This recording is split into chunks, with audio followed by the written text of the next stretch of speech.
কেউ বাচ্চা বিক্রি করলে কি আমার স্বামী বালা করতে পারবেন না? তো কেন করছু মাতে দুনিয়ার কুলুত কে নাই মা বাপ ভাই বোন কে নাই ওর রেখা লস আর জামাই বাসে আয় দিন যাই যা চুড়া গেল মা বাপ মরে গেছি এদের লাই জামাই বেলে ভালো করতাম চাইছি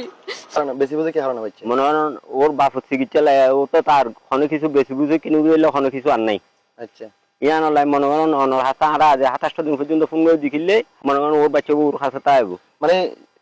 বাচ্চা বেশি ফেলার যখন মূলত মা বেশি ফেলার যায় মা বেশিরা বাপলাই জামাইলাই চিকিৎসা লাই নাই বিদে ইয়াং ঘর দেরে। আচ্ছা জামাইলাই মানে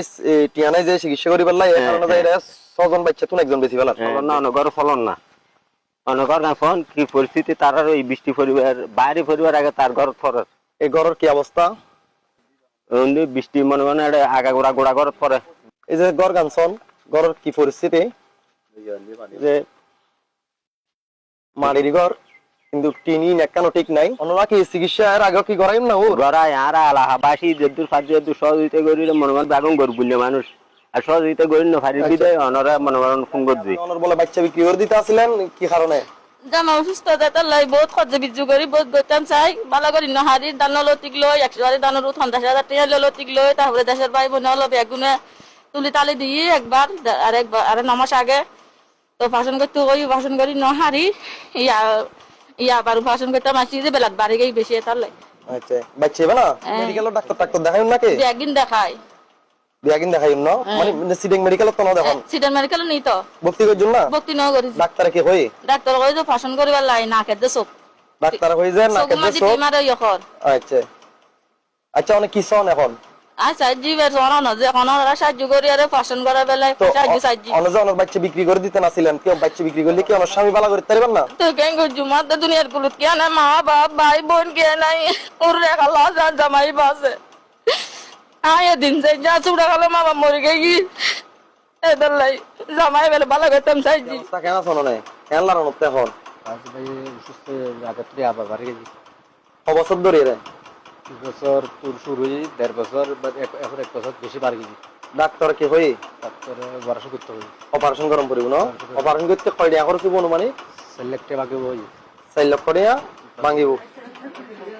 আর আজকে যে খুশি হইন যায় আর ভাবলা কি সাহায্য করি কুতুকে মালা করিব না মালা করিব না কত চাইব আর তো হচ্ছে যে আজ 3 বছর ধরে আর ভাই বেরামে কষ্ট হচ্ছে এই নামার সময় বেশি থাইনে রক্ত গিয়ে যার পরে থাইনে রক্ত এটা তাতার গোস্ত টুরো ডরলে এই হচ্ছে রক্ত দিয়ে গেলে আমি বলো উদ্যমা তার বাড্ডা বাদ বই এখন হারি আল্লাহর বাস্তা আল্লাহ তোরা এখানে সাহায্য করি আল্লাহ এখানে রথা করিবে যে ছোট ছোট নাতি আছে তুই কেন করিব মালিক তো আল্লাহ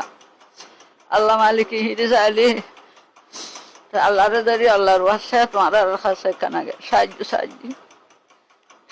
আল্লাহ কিনে আমরা ভালো মন্দ যা হই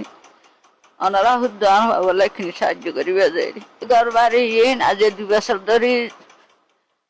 বাঙ্গা হানি খাদ্য আর হওয়া অশিক্ষা জায়গা সান্য হার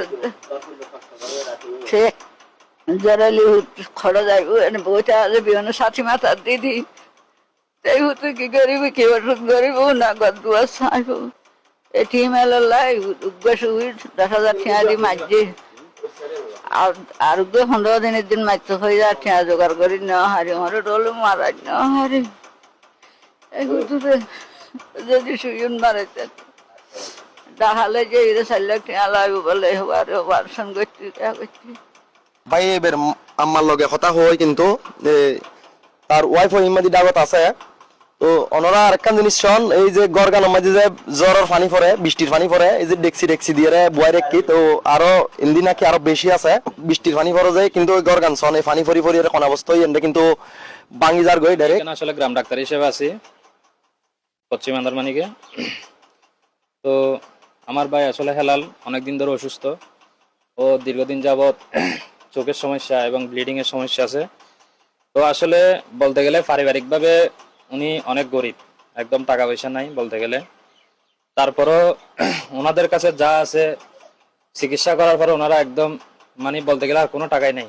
ম্যাক্সের ডাক্তার সুমন তালুকদার স্যারকে দেখাইছিলাম, নাক কান গলা বিশেষজ্ঞ। তো উনি আমাকে যেটা জানিয়েছে, এই চিকিৎসাটা হচ্ছে একটু ব্যয়বহুল চিকিৎসা, এটা বিশেষ করে চট্টগ্রামে হবে না, এটা করতে হলে আপনাকে ঢাকা গিয়ে করতে হবে। তো এই চিকিৎসাটা খরচটা আসলে অনেক যাবে। আসলে এটা তো সরকারি ভাবে করতে গেলেও আমাকে একটা ধারণা দিয়েছে 4-5 লক্ষ টাকার মতো লাগতে পারে। যদি ভালো চিকিৎসা করাতে হয়, উন্নত মানের চিকিৎসা করাতে হয়, তাহলে ওনাকে ঢাকায় নিয়ে যেতে হবে। এখন ঢাকায় নিয়ে যাওয়ার মতো ওনাদের এরকম সামর্থ্যটা নাই। আমিও সবার কাছে আকুলভাবে নিবেদন করব সবাই ওনাকে একটু সহযোগিতা করার জন্য। আমি গ্রাম ডাক্তার হিসেবে, যেহেতু ও আমার বন্ধুবর, আমি যতটুকু পারি আমার কাছ থেকে আমি সহযোগিতা করব। কিন্তু প্রত্যেকের কাছে আমি অনুরোধ করতেছি, আপনারা যে যতটুকু পারেন ওনার দিকে তাকিয়ে, ওনার ছেলের দিকে তাকিয়ে, ওনার পরিবারের দিকে তাকিয়ে আপনারা সবাই সহযোগিতা করুন, তাহলে ওনার জীবনটা কি বেঁচে যাবে। যদি ওনার চিকিৎসা যদি করাইতে যদি দেরি হয়, অলরেডি দেরি হয়ে গেছে, যদি আরো দেরি হয় তাহলে বিপদের সম্মুখীন। আমাকে সুমন স্যার মানে জানিয়েছেন, যদি ওনার যদি অপারেশন করাইতে হয়, এটা অপারেশনটা আসলে চট্টগ্রামে হবে না, কারণ ওনার যেহেতু চোখের সমস্যা, চোখটা অনেক উপরের দিকে উঠে গেছে, এবং আবার এদিকে ওনার ব্লিডিং আছে, নাকের সমস্যা আছে। তাহলে এটা করাইতে গেলে আপনার 2-3 জন সার্জনের প্রয়োজন আছে। চোখের সার্জনও লাগবে, ইএনটি সার্জনও লাগবে, এবং পাশাপাশি আরো সাপোর্ট দেওয়ার জন্য সার্জন ডাক্তার লাগবে। তো এটা করাইতে গেলে স্যার আমাকে বলছে চট্টগ্রামে বিশেষ করে হবে না, এখানে বিশেষ করে 5 মানে করা যাবে না। এটা সব সাইডে ভালো চিকিৎসা হবে ঢাকাতে গেলে। এতক্ষণ পর্যন্ত ওনারা যে জিন শূন্য এই বাচ্চা করে বিক্রি করে দিবার একখান কথা কিন্তু এলাকার মাঝে ছড়াই, এলাকার মানুষ সকল আর কল দিয়ে আইবার লাই এই বাইর চিকিৎসার লাই এই বাচ্চা করে কিন্তু বিক্রি করে দিতে আসিল। তো খার লগে নাকি 2 লক্ষ টাকা কথাবার্তি হয়ে গিয়ে অলরেডি। তো এলাকার মানুষ সকলে মানা করছি আর দেখাই, অন্যরা যদিও একটু সাহায্য সহযোগিতা করেন এই বাচ্চাকে আর বিক্রি করেন বৈতুনো। তো তার চিকিৎসা কেন কিন্তু ওই চিকিৎসা করতে নাকি 4 লক্ষ টাকার কাছাকাছি লাগিব। ওনারা কেউ যদি তারার সাহায্য সহযোগিতা পাঠান, সাহায্য সহযোগিতা পাঠাই পেলাই বিকাশ এবং নগদ নাম্বার কমেন্ট বক্সত দিদি তারার সরাসরি যোগাযোগ করতে পারিবেন।